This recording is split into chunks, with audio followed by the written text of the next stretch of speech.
Hello students, हम principal of management का next topic हमारा टॉपिक चल रहा था प्रिंसिपल ऑफ मैनेजमेंट में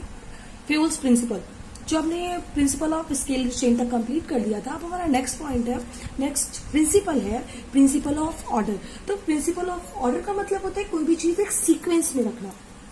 जो भी हमारा सीक्वेंस है उसी के बिहाफ पर रखना। प्रिंसिपल ऑफ ऑर्डर का मतलब ऑर्डर देना नहीं होता, यहाँ पर प्रिंसिपल ऑफ ऑर्डर का मतलब है हर एक चीज एक सीक्वेंस में होनी चाहिए, जिससे कि वो पर्सन जो उस काम को कर रहा है वो अपना टाइम वेस्ट ना कर सके। जो भी चीज की इसकी रिक्वायरमेंट उस चीज को उसी के पास रखे तो वो टाइम कंप्लीट करेगा काम, और किसी भी तरह से मैन और मटेरियल का वेस्टेज मतलब टाइम वेस्ट नहीं करेगा मैन और मटेरियल में रिसर्च करने में। हमारा काम कैसा होता जाएगा, चीजें पास में होंगी तो हमारा काम भी स्मूथली और सिस्टमैटिक वर्क करता जाएगा। जैसे एग्जांपल के लिए जितने भी हमारे यहाँ पर टेक्निकल पर्संस होते हैं, जैसे मैं बात करूँ इलेक्ट्रिशियंस की, तो इलेक्ट्रिशियंस को अगर आपने देखा होगा तो वो जितने टूल्स की नीड होती है वो अक्सर से अपने पॉकेट्स में रख के ही वो टूल्स वर्क करना स्टार्ट करते हैं। ऐसा इसलिए होता है जिससे कि बार बार टूल्स के लिए उन्हें नीचे नहीं उतरना पड़े, बार बार ठीक करने के लिए सामान नहीं उठाना पड़े, वो मोस्टली सारे टूल्स अपने पास लेकर चलते हैं।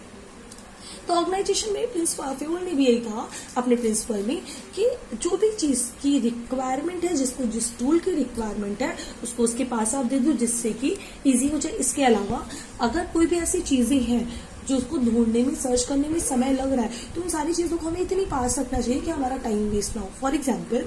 मैं प्रोडक्ट बना रही हूँ यहाँ पर इस प्लेस पर, और मेरे पास जो रॉ मटेरियल है वो मैंने 6 किलोमीटर दूर किसी जगह पर रख रखा है।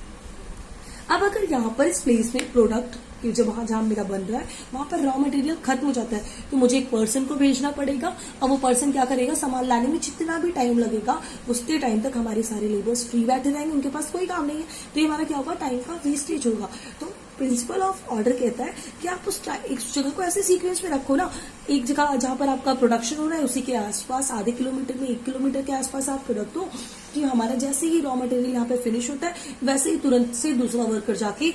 5 मिनट के अंदर वो सामान को लेकर चला है, और हमारा टाइम वेस्ट होने से बच जाए। हमें ज्यादा से ज्यादा टाइम को कंज्यूम करना है, ज्यादा से ज्यादा यूटिलाइज करना है टाइम को, जिससे कि हमारा टाइम वेस्ट नहीं हो और हमें ज्यादा से ज्यादा मटेरियल मेरे बन पाए, ज्यादा से ज्यादा प्रोडक्ट हम बना पाए। तो प्रिंसिपल ऑफ ऑर्डर होने से क्या हुआ कि हमारा टाइम वेस्ट नहीं होता, मैनो मटेरियल को सर्च करने में ज्यादा समय हमारा बर्बाद नहीं किया, और दूसरी चीज हमारा वर्क स्मूथली और सिस्टमैटिक वर्क होता चला जा रहा है। अब नेक्स्ट है हमारा principle of equity. Principle of equity से इसके जितने भी लोग हैं, ये आप एक पिक्चर देख रहे होगे, मैंने एक पिक्चर ऐसे बना रखी है, वैसे ज्यादा अच्छी बनानी आती नहीं है, तो एक पिक्चर मैंने बना रखी है, उसमें मैंने शो किया है कि प्रिंसिपल ऑफ इक्विटी कहता है कि आपके लिए सारे पर्सन एक समान होने चाहिए, जितने भी हमारे एम्प्लॉयज हैं वो सारे एक बराबर होने चाहिए। आप किसी भी पर्सन को ज्यादा वैल्यू करना या किसी भी पर्सन की कम वैल्यू करना आपकी ये नहीं होनी चाहिए। हमेशा हर लेवल ऑफ मैनेजमेंट पे ये सारी चीजें, टॉप लेवल मैनेजर सारे मिडिल लेवल मैनेजर को एक समान समझे, सारे मिडिल लेवल मैनेजर्स को अपने लो लेवल मैनेजर को एक जैसा समझना चाहिए, लो लेवल मैनेजर्स को वर्कर को एक जैसा, मतलब किसी भी तरह से आप चाहे वो कास्ट को लेकर, सेक्स को लेकर, रिलीजन को लेकर, लैंग्वेज को लेकर, कास्ट को लेकर, किसी भी तरह से कोई भी तरह का भेदभाव आप मत करो, कोई भी डिस्क्रिमिनेशन मत करो। अगर आप ऐसा नहीं करोगे, किसी भी तरह का कोई डिस्क्रिमिनेशन नहीं होगा, तो एम्प्लॉयज ज्यादा सेटिस्फाइड होगा, वो ज्यादा अच्छी तरीके से काम कर पाएगा, और साथ ही साथ एम्प्लॉयज का जो मोरल्स है वो बूस्टअप्स होंगे, यानी कि जितना भी उनमें काम करने के लिए, क्योंकि उससे भी लगेगा ना कि जो हमारा मैनेजर है वो हमारे साथ एक ही तरह का बिहेव करता है, हमारी कास्ट या रिलीजन या हमारा लैंग्वेज किसी भी हमारे लिए कोई भी बाउंडेशंस नहीं है, वो हमारे लिए अच्छा काम कर सकता है, तो वो हमेशा उसी के बिहाफ पर ही काम करेगा, और वो बहुत ज्यादा मोटिवेट होगा तो आपकी ऑर्गेनाइजेशन के लिए अच्छा काम करेगा। तो प्रिंसिपल ऑफ इक्विटी हमें बताता है कि आपको अपने सारे एम्प्लॉय को एक तरह से देखना चाहिए, एक नजरिए से देखना चाहिए कि सारे एम्प्लॉयज जितने भी हैं वो आपके लिए इम्पोर्टेंट है, और they are the family member of your organisation, जिससे वो अपने काम को अच्छा कर सके। फिर नेक्स्ट हमारा 12th प्रिंसिपल है stability of tenure of personnel. अब stability of tenure of personnel का मतलब होता है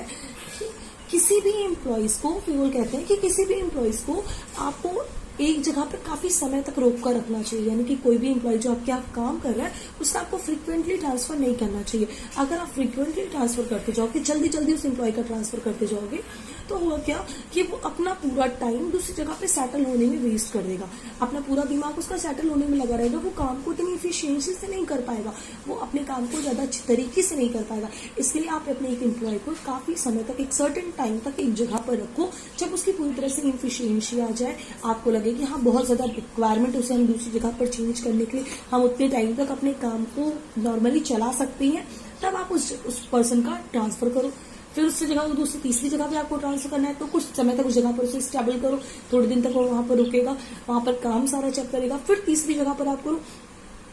तो हमारा टाइम वेस्ट होने से बच जाएगा और साथ ही साथ वो पर्सन जो जिसको सेटअप होने पर, वहां पर सेटल होने में टाइम लग रहा है, फॉर एग्जाम्पल कोई भी पर्सन है, उसको आप फ्रिक्वेंटली हर 6-6 महीने पे ट्रांसफर कर रहे हो एक शहर से दूसरे, अगर एक ही जगह पर तो शायद उतना टाइम नहीं लगेगा, लेकिन अगर आप एक सिटी से दूसरी सिटी, दूसरी सिटी से तीसरी सिटी पे आप ट्रांसफर कर रहे हो तो होगा क्या, वो पर्सन अगर फैमिली वाला है तो अपनी फैमिली को लेकर एक जगह पर जाएगा, वहां पर उसने जैसे ही वो सेटल्ड हुआ 6 महीने में, आपने फिर फ्रीक्वेंट उसका ट्रांसफर कर दिया। अब ट्रांसफर करने पे फिर दूसरी जगह पे गया, वहां पे वापस एक नया कमरा ढूंढेगा, एक नया घर ढूंढेगा रहने के लिए, वहां पर सेटल्ड होगा, आसपास का माहौल जानेगा। ऐसा करने में उसे 15 से 20 दिन लग जाएंगे, फिर वो अपने काम में आएगा। अब उसका मन उतना काम में नहीं लग पाएगा क्योंकि आपने अभी काम में उसका मन लगना शुरू हुआ, फिर से आपने उसका ट्रांसफर कर दिया, तो वो प्रॉपर तरीके से अपना माइंड उस चीज में सेट ही नहीं कर पाएगा जब तक कि आप उसका फ्रीक्वेंट ट्रांसफर करते रहोगे। जब तक एक जगह पर वो रुक के अपना काम सही से समझता है, जब तक आप उसका ट्रांसफर कर देते हो। तो फेवल कहते हैं आप इतनी जल्दी जल्दी ट्रांसफर मत करो, आप एक सर्टन टाइम ले लो, उस सर्टन टाइम के बाद ही आप ट्रांसफर करना स्टार्ट करो, ट्रांसफर करो, फिर उसके बाद उसको वहां पे कुछ दिन तक रहे। तो ये हमारा stability of tenure of personal हो गया। अब इसके बाद है नेक्स्ट है इनिशिएटिव। इनिशिएटिव में होता है कि always welcoming the suggestion of the employees. आपको अपने एम्प्लॉयज की बातों को सुनना चाहिए और साथ ही साथ उनके सजेशंस का वेलकम करना चाहिए कि अगर वो कोई सजेशंस आपको प्रोवाइड कर रहे हैं तो आप उसको पहले ध्यान से सुनो। देखो सबसे बड़ी चीज होती है कि हमारे जो टॉप लेवल मैनेजर्स है, they are making the plans and policies, but actual में जब हम वर्क करते हैं तो उसमें क्या कमियां आ रही वो सिर्फ हमेशा लो लेवल ऑफ मैनेजर्स या फिर वर्कर्स को ही दिखाई पड़ती है, क्योंकि उन्हें पता है ना कि काम करने के दौरान हमें किस किस चीजों की नीड होगी, क्या क्या चीजें कमियों में जा रही है। तो जब भी आप कोई भी चीजें डिस्कस कर रहे हो, कोई भी चीज नया प्लान बना रहे हो, कोई पॉलिसीज नई बनाने जा रहे हो अपने वर्क के रिगार्डिंग, तो you must be taking the suggestion from your employees. आपको अपने एम्प्लॉयज से सजेशंस लेनी चाहिए और अगर आपको लगता है कि वो सजेशन से आपको बेनिफिट होने वाला है तो उन सजेशंस को आप अपने में हायर करो। अगर लगता है कि नहीं वो सजेशंस आपके अभी काम नहीं आने वाली है, बाद में काम आने वाली है, तो आप उसको बाद के लिए रख दो। या फिर आप अपने एम्प्लॉयज को, जब आप ऐसे करते हो हर बार एम्प्लॉयज अपने क्रिएटिव माइंड से कुछ नया आइडिया सोचकर आपके लिए आता है और वो आपके लिए ज्यादा अच्छी तरीके से काम कर पाता है। तो इससे क्या होगा, अगर आप अपने एम्प्लॉय को हमेशा उसके बारे में सोचोगे तो वो ज्यादा से ज्यादा डेवलप होता जाएगा और लास्ट की हमारा जो टारगेट है वो जल्दी से अचीव हो जाएगा। तो हमारा हो गया इनिशिएटिव, यानी कि always welcoming the suggestion of the employees. And last है हमारा last principle of management is esprit de corps. Esprit de corps फ्यूल सेज की स्प्रेड रिकॉप का मतलब एग्जैक्ट होता है टीम वर्क। तो फ्यूल ने कहा कि आपको कोई भी काम कराना है अपने ऑर्गेनाइजेशन में, सबसे पहले आप टीम बनाना शुरू करो। अगर आपकी टीम होगी तभी आपका काम अच्छा होगा, अगर टीम नहीं होगी ना तो काम अच्छा नहीं हो पाएगा। आप जितना भी काम करते हैं टीम बना के करो, टीम लीडर की तरह काम कराओगे तो आप अच्छा काम करो। जैसे प्रोडक्शन की मैं बात करूं तो प्रोडक्शन आप कराने जा रहे हो तो ठीक है, आपने अपना काम प्रोडक्शन मैनेजर को दे दिया, प्रोडक्शन मैनेजर ने उठा के अपना काम सुपरवाइजर को दिया, सुपरवाइजर ने अपने देख रेख में बहुत सारे लेबर रखे। अब एक सुपरवाइजर के सारे लेबर्स को देखना थोड़ा डिफिकल्ट टास्क है, तो वो क्या करेगा, उस लेबर्स में भी एक हेड बना देगा और एक जनरल लेबर्स काम करते रहेंगे। 5-5, 10-10 का ग्रुप बना दिया जाएगा। अब एक सुपरवाइजर इजीली 5 से 10 लोगों को इजीली देख पाएगा। या उसी ग्रुप में जैसे क्लास में करते हैं मॉनिटरशिप, हमने 2-3 मॉनिटर्स बना दिए तो क्लास में वो मॉनिटरशिप करते हैं, मॉनिटरिंग करते रहते हैं। कोई भी बच्चा गलत काम नहीं करने पाता, कोई भी बच्चा गलत, जब टीचर्स नहीं होते क्लास में तो इजीली काम,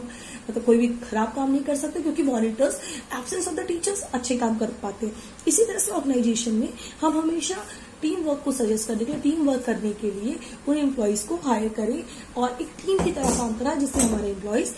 अच्छी तरीके से काम कर पाए। और जब भी वो गलत कुछ कर रहे होंगे, कोई गलत काम पे, यानी कि अगर कोई भी गलत डायरेक्शंस पे जा रहे होंगे तो हमारे सुपरवाइजर्स उसे इजीली हैंडल कर पाए और उनके प्रॉब्लम को टैकल कर पाए। सो स्टूडेंट्स, ये हमारे हो गए 14 प्रिंसिपल ऑफ मैनेजमेंट जो कि फ्यूल्स ने दिए थे। I hope you all are understand it. Okay, thank you class.